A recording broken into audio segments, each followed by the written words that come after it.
Welcome to my YouTube channel. आज के इस वीडियो में हम बायोलॉजी के 10 मोस्ट इम्पॉर्टेंट एमसीक्यूज को डिटेल में सॉल्व करेंगे। अगर आपने मॉक पेपर्स या एवरीडे साइंस एमसीक्यूज की सीरीज नहीं देखी तो उनकी लिंक मैं डिस्क्रिप्शन में देता हूं, आपने वो ज़रूर भी देखने हैं। They will help you in your preparation. अगर आप मेरे चैनल पे नए हैं तो इस चैनल को सब्सक्राइब करें, बेल आइकन को हिट करें ताकि आने वाले तमाम वीडियोस का नोटिफिकेशन आपके पास आए और अपने दोस्तों के साथ शेयर करें। तो आइए आज का वीडियो शुरू करते हैं। इस वीडियो का पहला सवाल है कि which part of elementary canal receives bile from the liver. इस सवाल का आंसर देने से पहले आपको मालूम होना चाहिए कि एलिमेंट्री कैनाल किसे कहते हैं और बाइल क्या है। एलिमेंट्री कैनाल कहते हैं the whole passage along which food passes through the body from mouth to the anus during digestion. As you know कि जो डाइजेशन वो शुरू होती है माउथ से और एंड होती है स्मॉल इंटेस्टाइन में, और जितनी भी वेस्ट है वो एनस के थ्रू बाहर निकल जाती है। तो ये जो एक पूरा पाइप है जहाँ से डाइजेशन शुरू होती है और एंड होती है उसको हम क्या कहते हैं, एलिमेंट्री कैनाल। और एलिमेंट्री कैनाल को इसका दूसरा नाम क्या है, इसको हम द डाइजेस्टिव ट्रैक्ट भी कहते हैं। तो एलिमेंट्री कैनाल के ये डिफरेंट कंपोनेंट्स हैं: mouth, pharynx, oesophagus, stomach, small and large intestines, rectum and anus. Quickly एक एक पार्ट को थोड़ा बहुत देख लेते हैं। The mouth is the first part of our digestive system, जहां से हम फूड को क्या करते हैं, इनटेक करते हैं। अच्छा, एक सवाल आता है कि the hardest part of the body is.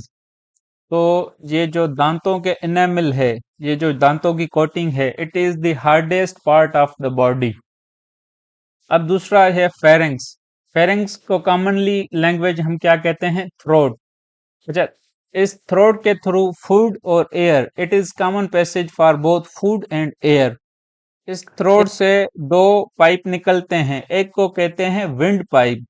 Wind pipe का दूसरा नाम क्या है, ट्रेकिया। अब ये ट्रेकिया किससे, लंग से कनेक्टेड होता है और ये रेस्पिरेटरी सिस्टम का एक पार्ट है। और विंड पाइप के थ्रू हम जो सांस लेते हैं वो लंग्स तक जाती है। और दूसरा पाइप है फूड पाइप, जिसको इसोफेगस कहते हैं, और ये डाइजेस्टिव सिस्टम का एक पार्ट है। एक सवाल आता है कि what prevents the entry of food into the wind pipe. आपने देखा होगा कि जब हम खाना खाते हैं तो विंड पाइप पे एक लिड आ जाती है ताकि जो खाने के ज़रात हैं वो उसमें ना चले जाएं। तो इसका सही ऑप्शन है एपिग्लोटिस। एपिग्लोटिस एक लिड या ढक्कन की तरह एक मसल है, वो क्या करती है, विंड पाइप को कवर कर लेती है जब हम खाना खा रहे होते हैं, ताकि फूड के पार्टिकल्स विंड पाइप में न चले जाएं। अब आते हैं कि बाइल क्या है। बाइल एक लिक्विड है जिसको लिवर रिलीज करता है और वो स्टोर किस में होती है, गॉल ब्लेडर में। वेरी इंपॉर्टेंट, एग्जाम्स में ये कई बार इस तरह के सवाल आते हैं कि बाइल इज स्टोर्ड इन। तो bile is stored in gall bladder, और इसको रिलीज कौन करता है, लिवर करता है। अब आते हैं कि बाइल का काम क्या है। बाइल क्या करता है, फैट को ब्रेक डाउन करता है, किसमें, फैटी एसिड्स में। एंड मैंने आपको पहले बताया कि ये जितनी भी डाइजेशन होती है वो कहाँ पे कंप्लीट होती है, that is completed in small intestine. अच्छा, इसी से रिलेटेड एक और सवाल आता है कि बोलस। अब जो फूड हम माउथ के थ्रू इनटेक करते हैं, चबाते हैं, च्यू करते हैं, तो एक पेस्ट नुमा एक सब्सटेंस बन जाता है जिसको हम क्या कहते हैं, बोलस। आई रिपीट कि फूड जो हम माउथ के थ्रू खाते हैं उसको चबाते हैं और उसमें क्या, सलाइवा मिक्स होती है। तो with the help of saliva and chewing वो फूड क्या, एक पेस्ट नुमा सब्सटेंस बन जाता है, उसको क्या कहते हैं हम, बोलस। तो ये सवाल कह रहा है कि which of the following is responsible for breaking down food into a food bolus. तो इस सवाल का सही ऑप्शन है सी, सलाइवा। आते हैं पहले सवाल पे कि which part of the alimentary canal receives bile from the liver, तो इस सवाल का सही ऑप्शन है B, small intestine. Small intestine receives bile from the liver. दूसरा सवाल है कि small pox and rabies diseases are caused by, option A virus, protozoans, C bacteria and D है नेमाटोड्स। इस सवाल का सही ऑप्शन है A, virus. Both small pox and rabies are viral diseases. अब आते हैं कि वायरस को किसने डिस्कवर किया था। The virus was discovered by Dmitri Ivanovsky in 1892। और अच्छा, इस तरह के भी सवाल आते हैं कि स्मॉल पॉक्स एक वायरल डिजीज तो है, लेकिन ये किस पर्टिकुलर वायरस से स्प्रेड होती है। तो smallpox is an acute contagious disease caused by the variola virus and currently it has been eradicated. इसका मतलब है कि करंटली स्मॉल पॉक्स दुनिया में मौजूद नहीं है। It was eradicated in 1979। Rabies भी क्या है, एक वायरल डिजीज है। Rabies is a vaccine preventable, मतलब rabies can prevented with the help of vaccine. Zoonotic, अच्छा जूनोटिक क्या होता है, एक वर्ड यूज होता है जूनोसिस। जूनोसिस एक ऐसी डिजीज को कहते हैं जो ट्रांसमिट होती है जानवरों से इंसानों की तरफ। Zoonosis is a disease which can be transmitted to humans from animals. तो रबीज क्या है, एक जूनोटिक डिजीज है, मतलब ये जानवरों से ट्रांसफर होती है इंसानों की तरफ। ये एक वायरल डिजीज है और किस तरह स्प्रेड होती है, मोस्टली ये जो इन्फेक्टेड एनिमल्स हैं जस्ट लाइक डॉग्स, उनके सलाइवा से ये स्प्रेड होती है। अगर कोई इन्फेक्टेड डॉग हो, वो किसी को बाइट करे, तो उसकी सलाइवा से ये डिजीज क्या होगी, ह्यूमंस में स्प्रेड होगी। क्वेश्चन नंबर 3 है कि what is the name of the medicine commonly used to control the addiction of narcotics drugs. वो कौन सी मेडिसिन है जिसके थ्रू हम क्या करते हैं, नारकोटिक्स ड्रग्स की एडिक्शन को कंट्रोल कर सकते हैं। ऑप्शन ए है फोलिक एसिड, ऑप्शन बी है कोकेन, ऑप्शन सी है ascorbic acid and option D है पैथ्रिडाइन। तो इस सवाल का सही ऑप्शन है सी, एस्कॉर्बिक एसिड। अच्छा, एस्कॉर्बिक एसिड को हम क्या कहते हैं, विटामिन सी। आई रिमेम्बर कि एसपीएससी में एक दफा सवाल आया था कि vitamin C is also known as, तो विटामिन सी का जो दूसरा नाम है that is ascorbic acid and ये एक वाटर सॉल्युबल विटामिन है। एंड ये जो कोकेन है, कोकेन भी एक ड्रग है। पैथिडाइन कहते हैं a synthetic compound used as a pain killing drug specially women in labour pain. Labour pain कैसे कहते हैं, ऐसी औरत who is about to deliver a child, delivery के दौरान जो औरत को पेन होता है, दर्द होता है, उसको क्या कहते हैं, लेबर पेन। और पैथिडाइन एक ऐसी पेन किलिंग ड्रग है जो उन औरतों को दिया जाता है। क्वेश्चन नंबर 4 है कि which of the following is a vector borne disease. अब आइए पहले समझते हैं कि वेक्टर किसे कहते हैं। Vector is an organism that can spread disease from an infected person to an uninfected person. ये जो डिजीजेस होती हैं वो किस तरह स्प्रेड होती हैं, एक बंदा है इन्फेक्टेड, वो अनइन्फेक्टेड पर्सन के थ्रू किस तरह ट्रांसफर, किसके थ्रू ट्रांसफर होती हैं। तो ये जो कैरियर्स हैं उनको हम क्या कहते हैं, वेक्टर्स। और ऐसी डिजीजेस जो वेक्टर क्या करते हैं, स्प्रेड करते हैं, ऐसी डिजीजेस को हम क्या कहते हैं, वेक्टर बोर्न डिजीजेस। अच्छा, वेक्टर कौन कौन से हो सकते हैं, मच्छर, मक्खियां, ये सारे एग्जांपल्स हैं किसके, वेक्टर्स के। अब आते हैं इस पे, ऑप्शन ए है स्कर्वी। स्कर्वी एक ऐसी डिजीज है that is caused by the deficiency of vitamin C. Option B को प्रोनाउंस करेंगे कोशियोको। आई रिपीट, इसको क्या प्रोनाउंस करेंगे, कोशियोको। ये एक ऐसी डिजीज है that is caused by the deficiency of proteins. And option D है रिकेट्स। रिकेट्स एक ऐसी बीमारी है, हड्डियों की बीमारी, that is caused by the deficiency of vitamin D. Option C है मलेरिया। तो इस सवाल का सही ऑप्शन है malaria. Malaria is a vector borne disease.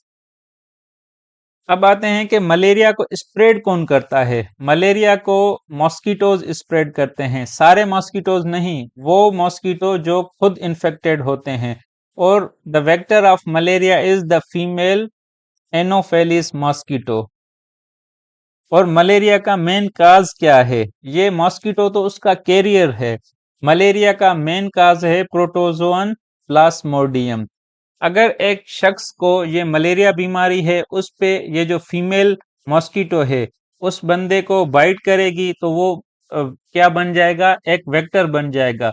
वो किसी अनइन्फेक्टेड पर्सन को क्या करेगा? बाइट करेगा, तो इसके थ्रू ये मलेरिया क्या होगी? ट्रांसफर होगी। क्वेश्चन नंबर 5 है कि which of the following aquatic animals does not have gills. Aquatic animals किसे कहते हैं? ऐसे जानवर जो पानी में रहते हैं। तो इनमें से कौन से ऐसे जानवर हैं जिनके पास गिल्स नहीं है? ऑप्शन ए है octopus, B squid, C clown fish, D है व्हेल। अब आते हैं कि गिल्स किसे कहते हैं। Gills are basically respiratory organs found in most aquatic organisms.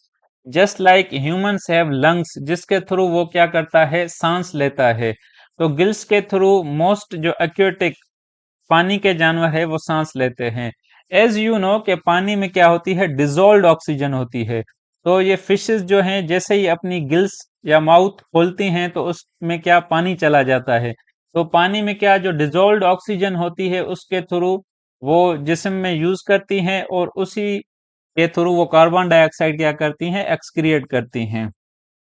तो gills are found in octopus, squid and clown fish and lungs are the breathing organ of whales. तो इस सवाल का सही ऑप्शन होगा D, whale. Whales do not have gills. Question number 6 है कि which one of the following cell organelles is known as suicide bags of a cell. Option A है lysosomes, B plastids, C endoplasmic reticulum, option D है mitochondria. तो इस सवाल का सही option है ए, लाइजोसोम्स। अब अब लाइजोसोम्स को सुसाइड बैग्स क्यों कहते हैं? सेल्स जैसे ही डैमेज होते हैं तो उनमें क्या जो लाइजोसोम्स होते हैं वो बर्स्ट होते हैं और वो सम डाइजेस्टिव एंजाइम्स रिलीज कर देते हैं, जिसकी वजह से वो क्या करते हैं? सेल को खा लेते हैं और सेल क्या हो जाता है? डेड हो जाता है। इस वजह से इनको क्या कहते हैं? Lysosomes are called suicide bags of the cell. Option जो बी है प्लास्टिड्स। अब प्लास्टिड्स किस में है? प्लांट सेल में मौजूद है। As you know there are two types of cell, plant cell and animal cell, और उनमें ऑर्गेनल्स डिफरेंट, उनके जो कंपोनेंट्स हैं वो डिफरेंट हैं। तो ये जो प्लास्टिड्स हैं they are present in plant cell और ये क्या करते हैं? पिगमेंट कंटेन करते हैं। और पिगमेंट क्या करती है? ये हेल्प करती है फोटोसिंथेसिस में। या in other words, pigment plastids are responsible for the storage and manufacture of food.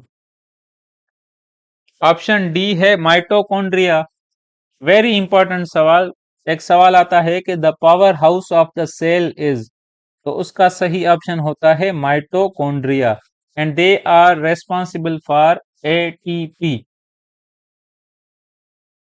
And ATP stands for adenosine triphosphate. इसको power house of the cell क्यों कहते हैं? क्योंकि ये energy currency of the cell, ये जो एटीपी बनाता है it is the energy currency of the cell. इसी वजह से माइटोकॉन्ड्रिया को क्या कहते हैं? Power house of the cell. Question number 7 है कि which part of the human lungs provide surface for the exchange of gases.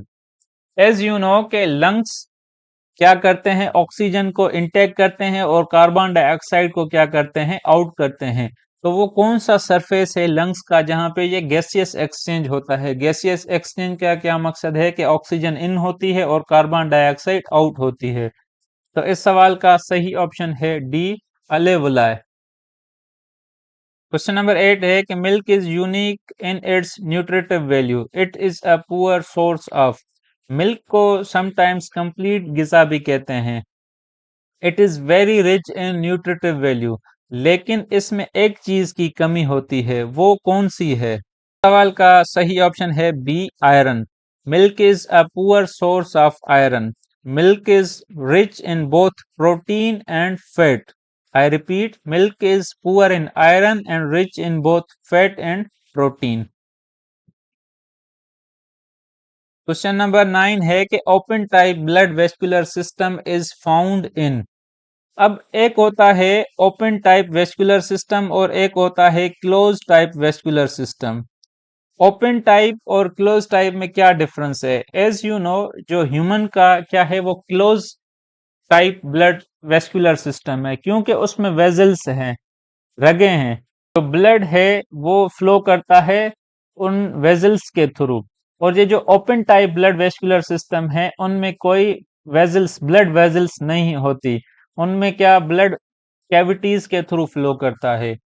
तो इस सवाल का सही ऑप्शन है सी, कॉकरोच। अच्छा, कॉकरोच के बारे में मैं आपको एक अमेजिंग बात बताऊं कि अगर इसका जो हेड है वो उतर जाए, मतलब किसी एक्सीडेंट की वजह से कॉकरोच का जो हेड है वो पूरा कट हो जाए, बावजूद उसके वो जिंदा रह सकता है। आप कमेंट में उसका रीजन बताएं कि अगर कॉकरोच का हेड उतर जाए फिर भी वो जिंदा क्यों रह सकता है। इस वीडियो का लास्ट सवाल है कि how many sex chromosomes are present in a human being. Human body में, ह्यूमन बीइंग्स में टोटल कितने हैं? 46 क्रोमोसोम्स या 23 पेयर्स।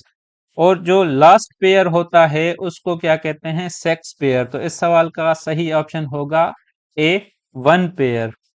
वन पेयर जो लास्ट पेयर होता है वो क्या होता है? Sex chromosome.